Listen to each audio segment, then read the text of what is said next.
서해 피격 공무원 사건 관련해선 서욱 전 국방부 장관 그리고 김홍희 전 해양경찰청장이 구속 갈림길에 서 있습니다.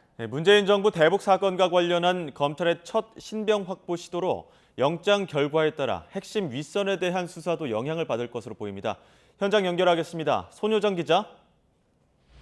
네, 서울중앙지법입니다. 네, 오전에 서욱 전 장관의 신문이 있었고 김홍희 전 청장의 구속영장 심사도 진행 중이죠? 네, 김홍희 전 해경청장의 구속 전 피의자 신문은 1시간 넘게 계속되고 있습니다.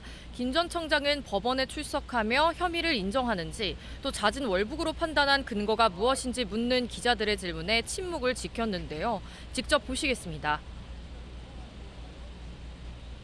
네, 혐의 인정하십니까? 감사원 중간 발표 결과 어떻게 생각하세요? 잦은 월북으로 판단한 근거가 뭡니까? 중간 수사 결과 발표 지시하신 거 맞습니까? 혐의 인정?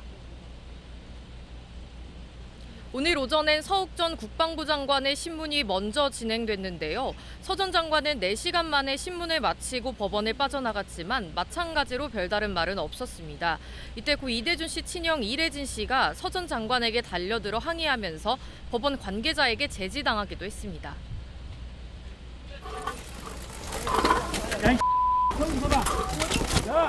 성 서봐! 아니요, 잠깐만. 진정하세요. 서 전 장관의 혐의는 직권남용과 허위 공문서 작성 그리고 공용 전자기록 순상 등입니다. 재작년 9월 해양수산부 공무원 고 이대준 씨가 북한군에 피살된 뒤 잦은 월북 정황과 어긋나는 군사기밀을 군 정보망인 밈스에서 삭제 지시한 혐의입니다. 또 이후 합참보고서에 월북과 관련된 허위 내용을 쓰도록 지시했다는 혐의도 받고 있습니다.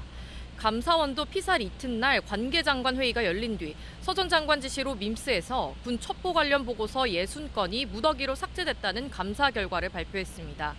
김홍희 전 청장은 이 씨 수색과 실종 수사를 지휘한 당시 해경 총책임자로 직권남용과 허위 공문서 작성 혐의를 받고 있습니다.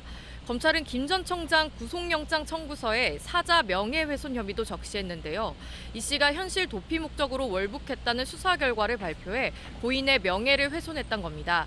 특히 이 씨 발견 당시 국내에선 구할 수 없는 한자가 적힌 구명조끼를 입고 있었다는 보고를 받고도 보지 않은 거로 하겠다고 말했다는 해경 관계자 진술도 확보한 것으로 파악됐습니다.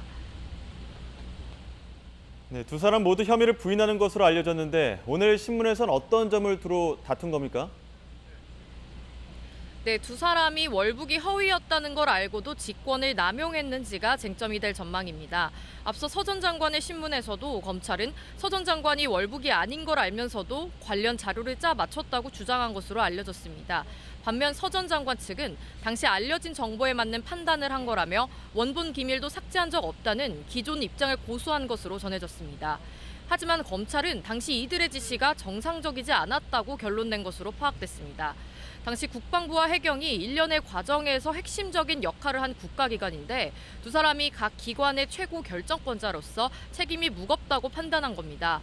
또 조사 때의 태도, 행적 등을 고려할 때 두 사람의 신병을 신속히 확보할 필요가 있다고 강조했습니다. 검찰은 이번 사건을 두고 국가기관들이 헌법과 법령에서 정한 절차에 따라 국민을 위해 국가가 할 의무를 제대로 수행했는지 따져볼 수 있는 사건이라고 평가했습니다.